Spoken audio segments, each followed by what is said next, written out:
When Ethan Grant was young, there was once a woman he loved. The day Sarah returned to the country after finalizing her divorce, I was left forgotten in a torrential downpour. That day, I borrowed an umbrella from a passing sanitation worker, then went to the airport and randomly bought the next available flight. I didn't care where it was headed, anywhere was fine, as long as it wasn't a place with Ethan and Sarah. At 6 p.m., Ethan's car arrived home. It wasn't his wife Emily who came out to greet him, but a housekeeper.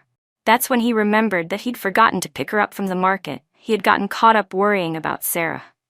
But it didn't really matter. His wife was gentle and soft-spoken by nature. She would never get angry over something so trivial. At 7 p.m. the rain stopped, but it was already completely dark. Emily still hadn't returned.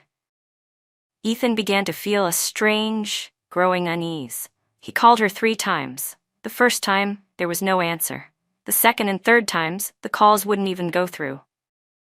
The storm had come on suddenly, and the sky turned black almost instantly. I had fled to a nearby building's awning to take shelter, rain-soaked and disoriented, watching the relentless downpour with a blank stare. An hour earlier, Ethan had said he was coming to pick me up and take me home. But now, he was nowhere in sight. One by one, the girls around me, who had also been waiting out the rain, were being picked up. Their boyfriends or husbands tilted umbrellas carefully over their heads, shielding them from the rain with gentle hands. I figured Ethan must be doing the same for Sarah by now. She was the woman he had once loved when he was young, the one he lost due to a twist of fate. I'd heard she had suffered greatly in her marriage. During the 3 months of her divorce battle, her mother had also passed away. Ethan had been so worried he often couldn't sleep at night, sighing and brooding constantly. Today was the day Sarah finally returned home after her divorce had been finalized. That morning, Ethan had taken a shower and put on a freshly tailored suit. The tie he wore had a faint mandala pattern. Since we got married, I had taken care of everything for him, his meals, his clothes, his daily life. But that tie wasn't one I had bought. The rain came down endlessly, rattling like beans in a hot pan, but suddenly, my heart went quiet. Smiling, I waved at a passing sanitation worker and traded the fresh seafood I had just bought for the old umbrella in her hand. She looked delighted, and I couldn't help but smile too. The umbrella was worn, but it still blocked the wind and rain, better than a man who kept failing to show up. I walked out of the market and casually hailed a taxi by the roadside. When I got to the airport, I realized I had nowhere to go. The only family I had left was my grandmother, but if I went to her, she would know right away that something had gone wrong. I didn't want her to worry. In the end, I simply bought the earliest flight available. I didn't care where I went, anywhere would do, as long as there was no Ethan and no Sarah. 3 years of marriage, and Sarah had silently filled every part of my life like the air, soundless, invisible, but everywhere. I didn't want to endure it anymore. Right before boarding the plane, my phone suddenly rang. It was Ethan calling. I thought for a moment but didn't answer. When the ringing stopped, I blocked his number. Ethan returned home at 6. As his car came to a stop, only the housekeeper came out to greet him. He hesitated, then took off his coat but didn't hand it over. Instead, he draped it over his arm. "Where's my wife? She's not back yet?" he asked. He froze. That's when he finally remembered that Emily had gone to the market. She had said she would go pick him up afterwards so they could come home together. But when Sarah collapsed from grief at her mother's grave, Ethan had rushed her to the hospital and completely forgot about picking up his wife. He glanced out at the pouring rain and a faint guilt crept into his heart. Was Emily angry? But as soon as the thought surfaced, Ethan smiled and shook his head. He'd never met anyone more gentle or forgiving than his wife. She never got upset over things like this. "Sir, looks like you got caught in the rain. You should go upstairs and take a hot bath," the housekeeper quietly reminded him. Ethan nodded. "If my wife comes back, let her know I'm upstairs." He went upstairs to take a hot shower, though for some reason he couldn't quite explain why. The dates soaking in the hot water didn't seem to settle Ethan's nerves. As he stepped out of the bathroom, he felt a bit congested and went to grab some cold medicine, but couldn't find the first aid kit anywhere. He checked the time. It was almost 7 p.m. Emily still hadn't come home. The rain outside seemed to have stopped, but the sky had only grown darker. He pulled out his phone and called Emily. The ringtone rang for a long time, but no one answered. Eventually, he hung up himself. Ethan frowned. This had never happened before. Emily never ignored his calls. Maybe she was stuck in traffic because of the rain, or there had been some minor accident on the road. The thought made his heart clench suddenly. He quickly called again. But the call that had just gone through earlier now wouldn't even connect. His frown deepened and his face slowly grew cold. Still, he held his temper and tried a third time. Again, it couldn't be connected. He stood there gripping the phone for a long while, then casually looked up the reason online. Oh, turns out, when this happens, it usually means the other person has blocked your number. Ethan let out a soft, incredulous laugh. Maybe he should take back what he said about never having met anyone gentler or more forgiving than his wife. By the time the plane landed in that unfamiliar city, it was already late at night. As the signal returned, my phone started filling up with new messages. I noticed a series of texts from an unfamiliar number. "Hi Emily, this is Sarah.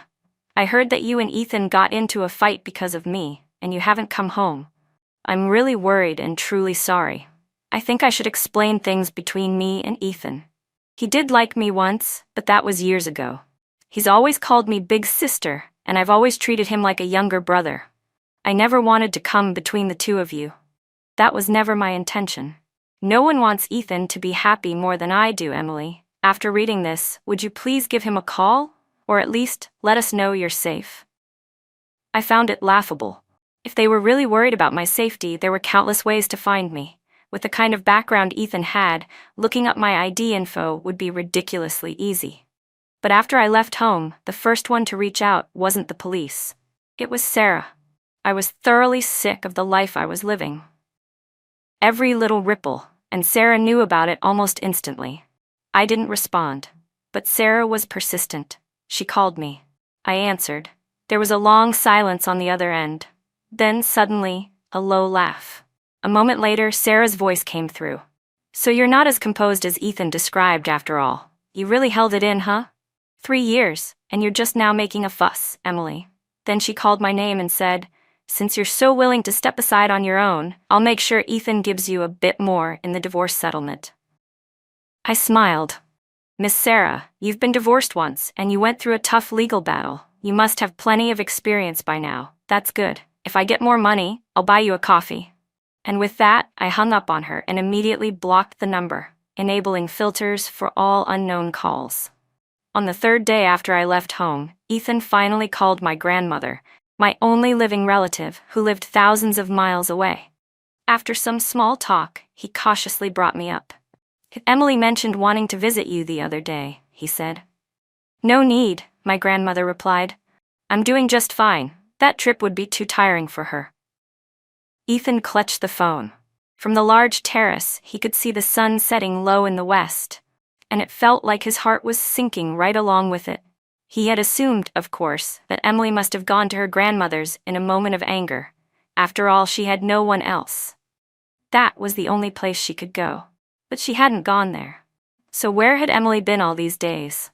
He turned around and caught sight of a familiar detail, the vanity table, spotless as always. But this time, her comb hadn't been put away. He walked over and picked it up. A few long strands of hair were tangled in the teeth of the comb. Emily's hair had always been thick and black, never permed, never dyed. Ethan gripped the comb, his thoughts swirling, gaze unfocused. It wasn't until Sarah called the second time that he snapped out of it. "Ethan," her soft voice floated through the speaker, "I just passed by your garden. The roses have all wilted. You should have the gardener clean them up. They don't look very nice now." "No need," he said, directly rejecting her for the first time. There was a moment of silence on her end, as if caught off guard. But soon she continued, "Ethan, are you angry? I understand. This is your and Emily's home. Of course it's up to you both." Her voice trembled at the end, barely holding back a sob. Ethan's heart softened again. "That's not what I meant. Sis, have you heard anything from Emily?" "No, it's all my fault. I shouldn't have come back." Sarah began to cry on the other end, her sobs small and broken. But instead of feeling sympathy, Ethan suddenly felt agitated. Emily rarely cried. Only on the night of their wedding, when she was in pain, had she cried in his arms. The only other time was during their first year of marriage, when he missed her birthday. He'd left abruptly to fly abroad after Sarah's then-husband had beaten her. He'd been too worried. Ethan couldn't explain it, but the more he thought, the more frustrated he became. In 3 years of marriage, he had never realized that Emily could be this stubborn or willful. He walked over to the bed and sat down. After a long moment of hesitation, he decided to call Emily's only close friend. The friend was surprised and said he hadn't heard from her, and she hadn't visited his city either. When Ethan hung up, his hand trembled slightly. He lit a cigarette but didn't smoke it. Emily had always been particular about cleanliness. When she was home, there wasn't a trace of any odd smell in the entire house. Then the phone rang again. It was a landline from an unfamiliar number. Normally, he would have ignored a call like that, but this time, he answered immediately. His voice trembled a little. "It's me, Ethan." "Ethan," came Emily's voice, calm and steady, though something in it felt far away. For once, the usually composed and quiet Ethan sounded unusually sharp. "Emily, you're not a child. Running away from home? That's the kind of immature thing a 3-year-old does. Do you have any idea what kind of damage this could cause the Grant family if people find out?" "I'm sorry." Ethan gripped the phone tighter and loosened his tie. But despite his harsh tone, he felt like a heavy stone had been lifted from his chest. "If you know it's wrong, then come back," he said, softening his voice slightly. "Ethan, I called for something else." "What is it?" "I sent you something in the mail. You should have received it by now." "What could you possibly need to mail? You could have just brought it home with you." Her tone was still gentle and even. "I'm not coming back. Just make sure you sign for it. After you read it, if it means nothing to you, just sign the bottom. I'll call you again in 2 days. This phone belongs to someone else." "Please don't call me back. I won't be able to answer." "Emily, what are you talking about?" Ethan felt his heart, which had just begun to relax, suddenly seize up again. "I've been married to you for 3 years, Ethan, and I haven't been very happy. So, let's get a divorce." Ethan said nothing. Emily said nothing either, as if politely waiting for his response. "Where are you?" "That doesn't matter." Ethan looked out the window at the quiet, dimming sky. "Emily, what is this? Some kind of tantrum?" On the other end, she didn't say another word. It sounded like she let out a quiet, almost bitter laugh, and then she hung up. Ethan reflexively tried to call back, but when someone answered, it was an unfamiliar older woman. She spoke in a dialect Ethan didn't recognize. Ethan couldn't understand a word and could only apologize before hanging up. Dusk settled heavily over everything, and Ethan sat still in that deepening twilight, unmoving. In the 3 years of their marriage, Emily had been like a glass of warm water held at a constant 113 degrees, never too hot, never too cold. She didn't get angry, never raised her voice. She always spoke gently and softly. Everyone liked her. Everyone praised her. So much so that Ethan had nearly forgotten that their marriage had begun not from love, but from a long-standing grudge between their families. Someone who could claim a seat at the head of the Grant family table based on such a small favor from the past. How could he have ever truly been as harmless and pure-hearted as he appeared? Ethan turned and walked over to the vanity, finally setting down the comb he'd been clutching. In the mirror, he saw the tight furrow of his brow, a storm of anger simmering in his eyes. He was never one to show emotion, yet now, something so seemingly minor had completely shaken his composure. He quickly pulled himself together, restoring his usual cold expression, and left the master bedroom, heading downstairs. Sarah called to him from the living room, and he only offered a faint response. Then he told the housekeeper to bring him the packages that had been delivered that day. From the pile, he picked out the envelope sent by Emily and opened it. Sarah stood nearby, gasping softly in surprise. Without a change in expression, Ethan tore the divorce papers in half and tossed them into the trash. "Ethan," Sarah said gently, stepping forward to tug lightly on his sleeve. "Don't be upset. Emily probably just acted out on impulse. She's always been soft and sensible. I'm sure this is my fault. If I hadn't come back, if I hadn't troubled you, none of this would have happened." Ethan's voice was cold. What does it have to do with you? She's the one being immature. She's immature? Isn't that because you spoiled her? Sarah gave a forced laugh. I've heard all about how in love you two are while I was abroad. Her voice caught before she finished the sentence, and suddenly she burst into tears. Ethan let out a cold laugh. Why did I marry her? Even if no one else knows, you should. Sarah stared at him through her tears. Ethan, was it really because of me? He didn't answer, just gently pulled his sleeve from her grip. I have something to take care of. Do you want the driver to take you home, or are you staying here tonight? Sarah wiped her eyes. I'll wait here for you. After everything that's happened between you and Emily, I wouldn't be able to sleep anyway. Ethan nodded, told the housekeeper to prepare a guest room, asked the driver to ready the car, and then left. Sarah watched him go, then glanced at the shredded divorce papers in the trash. Her lips pressed into a tight line as she slowly sat down on the sofa. Why had Ethan torn up the divorce agreement? He didn't look like a man who intended to get a divorce at all. The day I left, I already knew, if Ethan wanted to find someone, it would be effortless. It all came down to whether he wanted to or not. So when I saw Ethan outside the guest house that day, I wasn't surprised. It was early autumn, and he was dressed in a light gray windbreaker, leaning against the side of the car, smoking. He was handsome and tall, every movement full of quiet magnetism. Compared to him, I looked especially plain, wearing a loose cotton and linen dress, my long hair tied up casually with a handkerchief, no makeup, and holding grocery bags from the supermarket. I looked more like a housemaid from the old Grant estate. When we had first gotten married, I used to feel inferior. But now, I had long since made peace with it. Just like a simple home-cooked stir-fry could never be served at a luxurious banquet, Ethan and I were a mismatch from the very beginning. He stubbed out his cigarette and looked at me calmly. I set down the grocery bag in my hand. Ethan glanced at his watch. His voice, as always, was low and cold. Go pack your things. 30 minutes should be enough. Did you sign it? I held out my hand to him. Give me the divorce papers. I'll go back with you, and we can handle the formalities. Ethan's pale, detached gaze didn't betray much emotion, but his eyes had darkened slightly.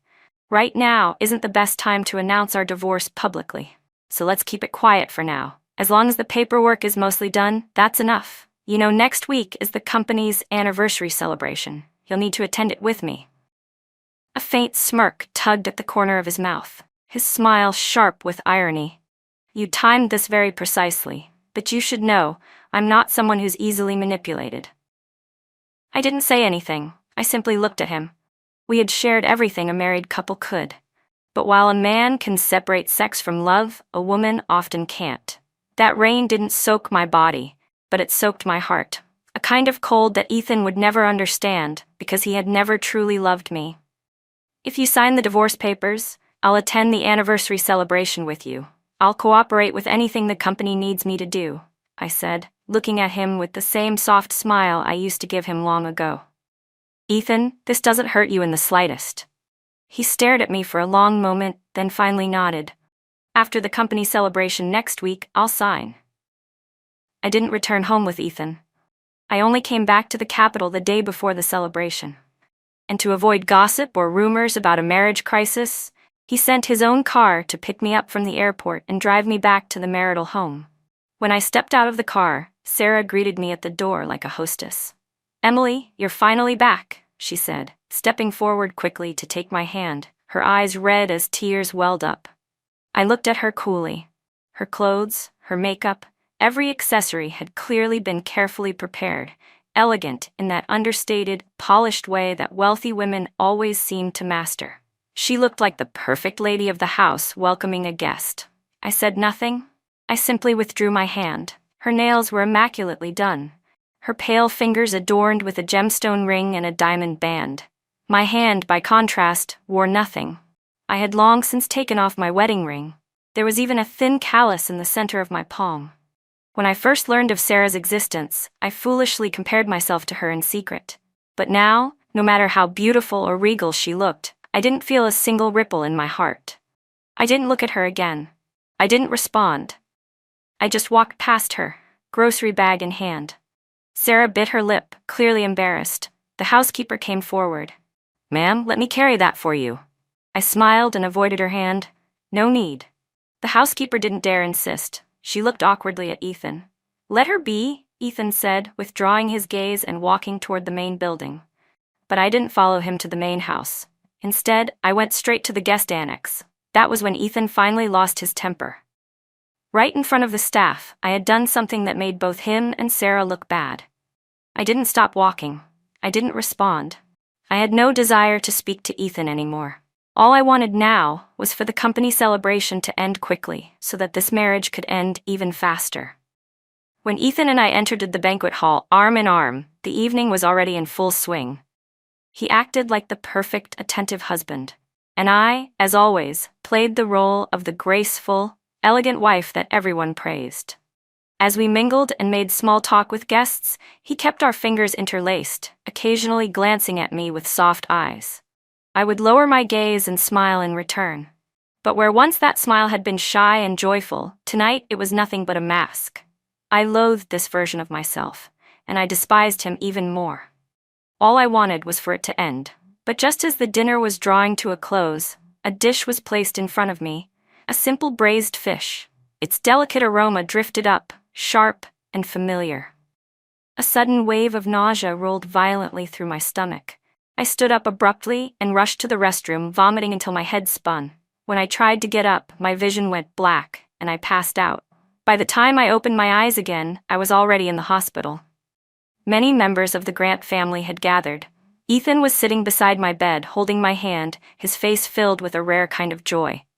"Emily, do you know? You're pregnant," he said. "Exactly 45 days.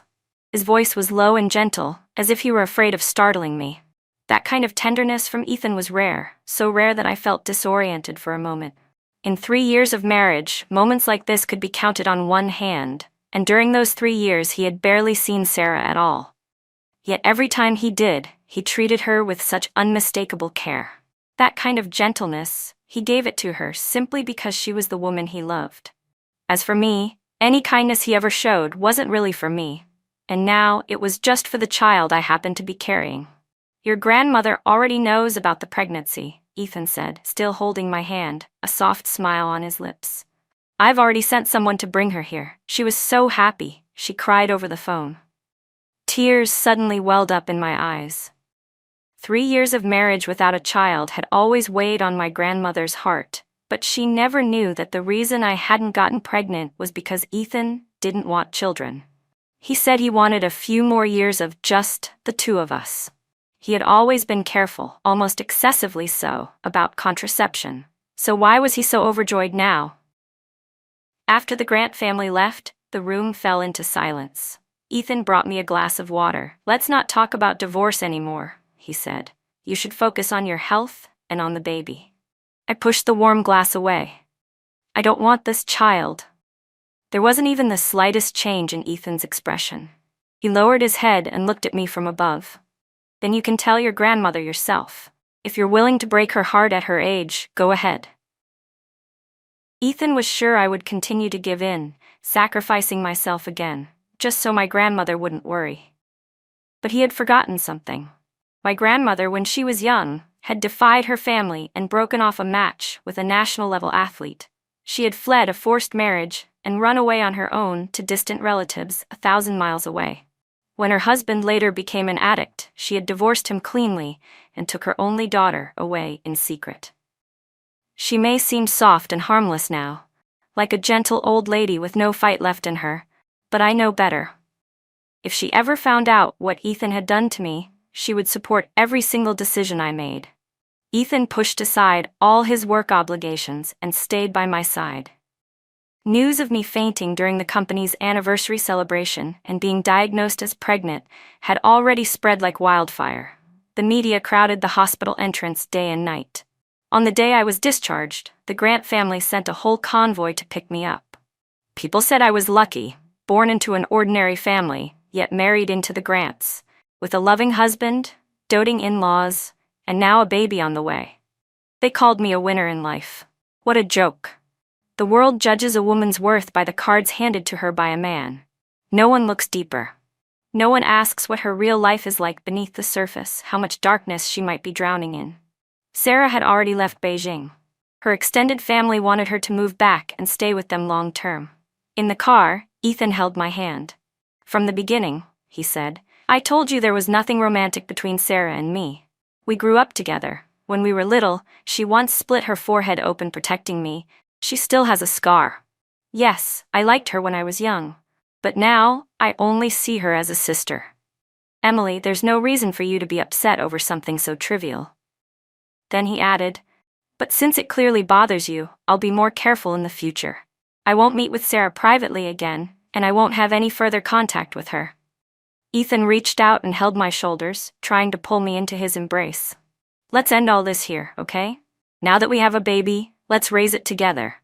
Let's just live a good life, the three of us." And honestly, at that moment, I almost believed him.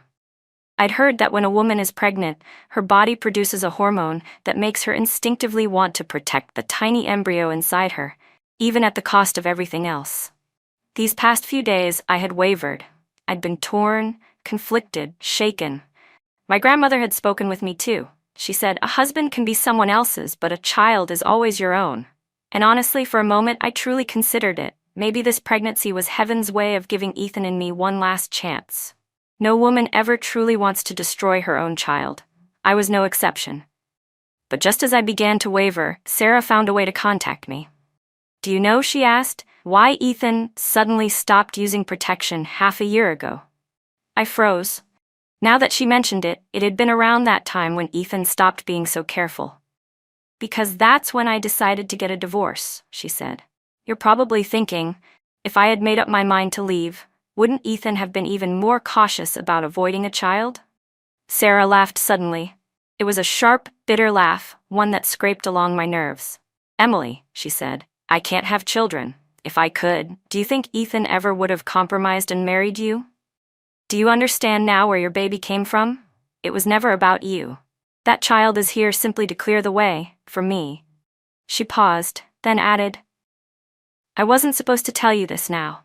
I was going to wait until the baby was born, until everything had fallen into place. But I changed my mind.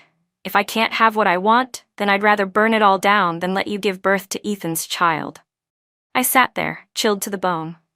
It felt like that cold seeped in through my feet and crept into every part of my body. But oddly, I didn't cry. Instead, I felt something like quiet relief. At that moment, I knew clearly, all the emotion, all the lingering attachment I had for Ethan, was gone. Completely and effortlessly, like shedding a second skin.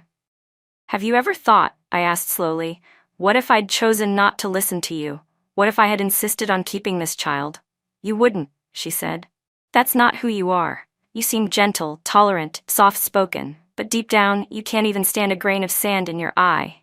I smiled. "Thank you, Sarah, for telling me this." "Emily, please don't hate me," she said. I love him too much. You know how it is.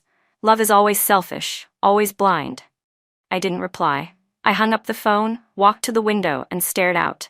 In the twilight garden, nearly all the roses had withered. A chilly gust of wind blew past, and the last bloom clinging to a bare branch finally dropped into the dirt. The flower had fallen, and with it, the dream should end too.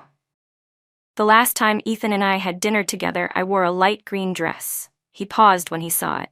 It looked familiar. It took him a moment to remember. Yes, I'd worn something like this the first time we met. Back then, he had just lost a bitter fight with his family. Sarah, devastated, had agreed to an arranged marriage abroad. Ethan had reluctantly come to meet me, looking for an excuse to reject the engagement. But before he could say anything truly cutting, I'd already begun to cry. He had never seen a girl cry like that. My eyes were large, and tears welled in them for a long time before falling in quiet drops. I choked out an apology. "I'm sorry. I didn't know you were being forced to come meet me. I'll go home and tell the elders to call off the engagement." He had been the one to speak cruelly, and yet I was the one crying, apologizing for making him uncomfortable. He watched me stand, still crying, and accidentally knock over a cup of coffee. The stain spread across my light green dress. I bent down to wipe it up, tears falling steadily onto the floor. Somehow, in that moment, something in him stirred. Maybe it was the hopelessness of lost love, or the thought of Sarah marrying someone else. But as he looked at me, clumsy, tear-streaked, apologizing, he suddenly felt the quiet pull of surrender, a helplessness that made him want to drift wherever the tide took him. "You're Emily Chen, right?" he asked. I looked up, startled. I nodded gently. "Yes, I want to marry you." She clutched the hem of her skirt tightly, pressing her lips together, her long, curled lashes lowered, hiding the redness in her eyes. She gave a small nod, barely noticeable, but her face turned bright red. "Then let's get married," he said. His eyes widened in an instant, filled with panic and disbelief. But you just," I smiled, leaning back against the chair with an easy grace, looking at him lazily. The Grant family always had good genes, and back then Ethan was still young, full of energy, with just a hint of charm and mischief. I smiled at him like that, and he turned completely flustered. "I was just teasing you, little Miss Chen," I said. "Don't go tattling to my grandmother." He shook his head quickly. I won't say anything." His ears turned scarlet, and he couldn't even look at me again. After the date, he walked me home. When I got out of the car, he held my hand. 3 months later, we were engaged. 7 months after that, I married him. And now, after 3 years of marriage, I was pregnant with our child. Ethan felt something unfamiliar stir in his chest.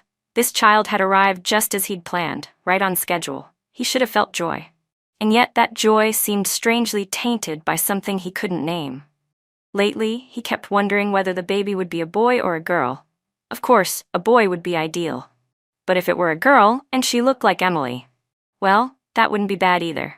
But why did he hope the child would look like her? In his original plan, this child was supposed to grow up calling Sarah Mom.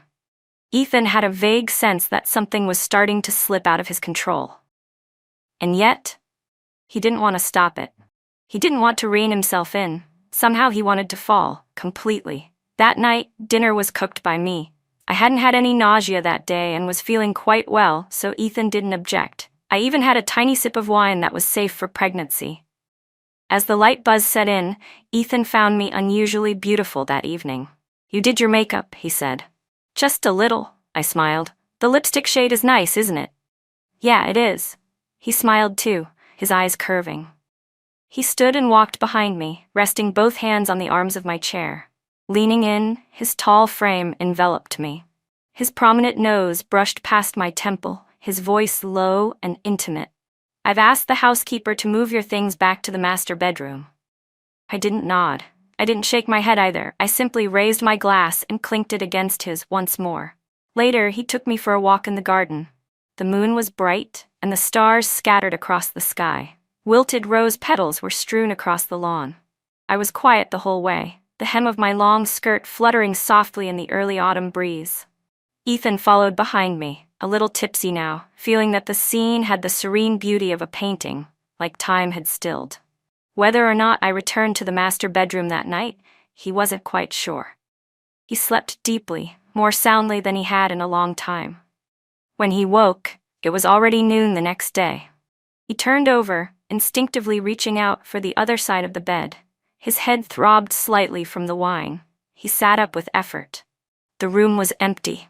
There was only one pillow on the bed. I hadn't come back the night before. What Ethan didn't know was that it wouldn't be just last night. From that day forward, for every night and day that followed, I would never return to that room again. After the procedure, my grandmother was waiting to take me home. I was wrapped in a thick coat, yet I couldn't stop shivering. The anesthesia had worn off, and a deep ache had begun to stir in my lower abdomen. My grandmother gently placed a warm compress against me. She held my hand tightly, and I followed my grandmother home. Her back was slightly hunched now, and her legs had grown weak with age, but her hand was still warm and strong, as if lending me all the courage I needed to move forward. Back then, I had told the Grant family clearly, we didn't want any kind of favor repaid. My grandmother understood better than anyone that people from different worlds don't always belong together. Even now, when everything had come to this, she didn't blame anyone. She only said, "I just feel bad for you." I leaned against her shoulder and teased softly, "If you feel bad for me, then make me your egg custard. I haven't had your egg custard in forever." "Then from now on," she said gently, Grandma will make it for you every single day. I walked arm in arm with her. She steadied me with quiet strength. The noonday sun spilled across our shoulders, and for the first time in a long while, I felt something warm again. As we approached the hospital entrance, I saw Ethan's car parked out front.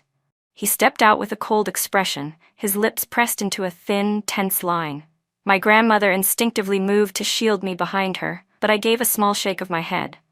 Ethan strode up quickly and grabbed my shoulders. "Emily, where's the baby?" he asked. "You terminated it? How dare you? How could you, Emily?" His hands tightened around my shoulders. I could see the pallor in his face, the flush of anger and disbelief rising beneath his skin. His eyes were full of rage and something that looked like pain. "Does it hurt?" I asked him softly. "Good. Then maybe you'll understand a little."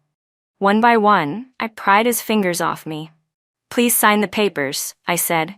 "Let's get the divorce over with." "I'm not divorcing you," Ethan said, each word cold and clipped. I looked at him, surprised, but there was no real emotion left in me. "Then we'll take it to court," I replied. "If you want to turn this into a public scandal, let all those fairy tale stories about us become gossip at dinner tables, I don't care." I gave him a flat, meaningless smile. "I'll go along with it." Ethan looked like he wanted to argue further, but just then his phone rang. I faintly heard Sarah's name. His face changed instantly. "I understand. I'll be there right away," he said into the phone, voice tight and rushed. He hung up and looked back at me. "Emily, wait for me. We need to talk this through." But I didn't wait. I went straight to see Mrs. Grant. I didn't hide anything. I didn't embellish either. I just repeated word for word what Sarah had said to me. Years ago, Mrs. Grant couldn't accept Sarah's infertility and played the villain who broke up her son's romance. Eventually, under pressure from the elders, she'd grudgingly accepted me as a daughter-in-law. These past 3 years, she'd been neither warm nor cold toward me, but never cruel. She'd genuinely been happy when she found out I was pregnant. But now, the baby was gone. I figured even if she hated me, she'd hate Sarah more. Sarah might have hoped to rekindle her relationship with Ethan, but she'd probably never make it past Mrs. Grant again. Sarah had said one thing that was absolutely right. I was never the forgiving, generous type. I was petty. I wanted the person I loved to see no one but me. And I wanted those who hurt me to suffer, to never find joy or peace, because they'd shown no mercy when they'd hurt me. Mrs. Grant was a ruthless woman when she needed to be. Just as she'd once forced Sarah to marry far away, this time she took action again. Very quickly, Ethan and I legally ended our marriage. Under the full weight of Mrs. Grant's pressure, Sarah crumbled. She was pushed to marry again, and I heard she even attempted suicide. Ethan stayed by her side at the hospital for a full day and night. I also heard that, in his rage, he tried to take Sarah away with him. Mrs. Grant was so furious she slapped him twice and threatened to disown him and kick him out of the family. But none of it had anything to do with me anymore. I followed my grandmother back to her small town, 1,000 miles away. We renovated her little courtyard house and made plans to fill the yard with blooming roses come spring. Just after I finished my month of recovery, Ethan unexpectedly showed up. He didn't come in. The gate remained closed. He just stood outside and waited. For a long, long time. He didn't leave until the early hours of the morning. But the very next day, when I went out to get the milk, I saw him again. It was early winter, and he was wearing only a thin coat. I, on the other hand, was wrapped tightly in one of my grandmother's padded robes, afraid of the cold as always. You see, we've always been people from 2 different worlds. The neighbors stared at him with curiosity, hesitating in their steps. After all, it wasn't often someone as handsome and well-dressed as him showed up in a small town like ours. But I only glanced at him once before looking away. When I was young, I had been drawn to his looks, so foolishly captivated that I married him without hesitation. But marriage, like water, is something whose temperature only you can feel. I had chosen this road and I had accepted everything that came with it. Ethan didn't say a word, but he followed me the whole way. After picking up the milk, I bought some breakfast, looped around, and returned. Still, he followed me. When I finally reached the gate, he spoke. "Emily," he called my name. I didn't stop. I pushed open the gate and stepped inside, turning around to close it behind me. But he stepped forward quickly and raised his hand to block the door. "Sarah's getting married next spring," he said. I had never been the kind of person to throw a fit. I'd never even truly argued with someone before. But in that moment, I snapped. I flung the bottle of warm milk straight into his face. His expensive wool coat and cashmere sweater underneath were soaked and stained. He looked stunned, frowning deeply. "Ethan Grant," I said. "If she were marrying you next spring, I might still respect you as a man.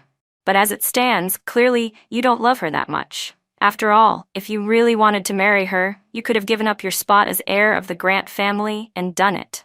But you didn't." What I said was only half true. He didn't love Sarah that much, at least, not anymore. But it wasn't because he couldn't give up his status. It was because the feelings he once had for her had long since faded. When I got pregnant, Ethan had genuinely thought for a moment that the three of us might become a real family. He had buried the filthiest, most selfish part of himself deep inside, never intending to let it see the light of day. He had once crossed a line with Sarah on a lonely night overseas, out of pity and weakness. He'd made promises about children and marriage in a moment of guilt and impulse, but he regretted it not long after. Still, Sarah had told me, and when she did, I didn't hesitate. I ended the pregnancy, and when Ethan found out the baby was gone, he had only one thought: that he would never be able to keep me. Like a rose, once it falls, it's gone for good. Yet in our old home, traces of me lingered everywhere. The housekeeper still spoke without thinking. "Mrs. Grant likes this. Mrs. Grant said that. If Mrs. Grant knew." And Ethan, every evening when he came home at 6, still hoped, despite knowing full well I was gone, that I might be the one waiting to greet him. He used to think of me as tepid water, always lukewarm, always there, always unremarkable.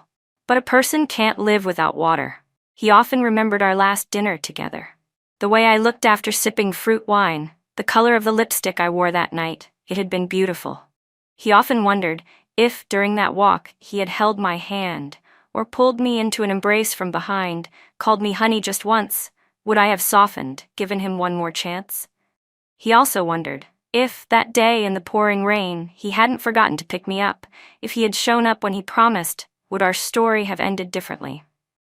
But thinking about it now was meaningless. All he could do was force himself to move forward. I was still single. I had turned down many suitors, because, once upon a time, I had loved him deeply. So much so that I couldn't let anyone else into my life, not for a long time. He still visited once or twice a year. But by the 9th visit, the same scene repeated itself. Only this time, the male lead in that story was no longer him. It rained hard that day, just like it had the day he forgot to come for me. But this time, the man in the story didn't make the same mistake Ethan once had. In the middle of the pouring rain, the man's car pulled steadily to a stop. I was standing beneath the eaves of a nearby building, sheltering from the downpour. When I saw the car approach, I instinctively moved to run toward it. But he immediately waved his hand, signaling me to stay put. Then he stepped out of the car himself, walking into the rain without hesitation, completely soaked as he went to retrieve an umbrella. He moved quickly, making his way to me with urgency. When he opened the umbrella, he tilted it entirely in my direction, shielding me from the rain as he guided me into the car first. The distance was only 2 or 3 steps, barely anything at all, but he refused to let me get even the slightest bit wet. He would rather be drenched himself. Ethan sat in his car, watching the entire scene unfold. The windshield wipers swept across the glass in quick, mechanical strokes, but outside, the whole world had been swallowed by rain. The car carrying me drove off into the storm and disappeared down the road. That downpour years ago, the one where Ethan had forgotten me in the rain, had now returned, crashing down upon him with full force. Ethan gave a bitter, hollow laugh. He started his engine, turned the car around, and sped off, slicing through the curtain of rain like an arrow released from a bow. In that fleeting moment, he thought he saw the younger version of me again. Back when we had just gotten engaged, his mother hadn't liked me, but his grandmother had adored me. At our engagement ceremony, his grandmother had pulled me aside and said, "Emily, if Ethan ever bullies you, you come tell Grandma. I'll stand up for you." So back then, whenever he teased me and made me blush, I'd always threaten, "I'm going to tell your grandma." He smiled softly at the memory. And then he remembered our wedding night. I had cried from the pain, and he had held me close, coaxing me gently. He'd even joked, "Why didn't you say you were going to tell Grandma this time?" I'd cried and laughed, furious and embarrassed, and I pounced on him, biting his shoulder in frustration. He had leaned down, wrapped me tightly in his arms, and I eventually gave in, quietly closing my eyes under him. Ethan finally understood. He had fallen for me the very first time we met. He just hadn't realized it until it was too late. It's always like this. People sigh and mourn when the flowers fall, but when they're in full bloom, they rarely cherish them. The year after we divorced, every rose in the garden of our marital home had withered. But 1,000 miles away, in my grandmother's courtyard, the roses bloomed in full. Still, no matter how radiant those flowers were, they no longer belonged to him. Ethan lifted his face to the sky, afraid that if he didn't, the tears would fall in front of everyone. And so, in the midst of the relentless downpour, in the beginning of the new life I had already embraced, the story came to an end.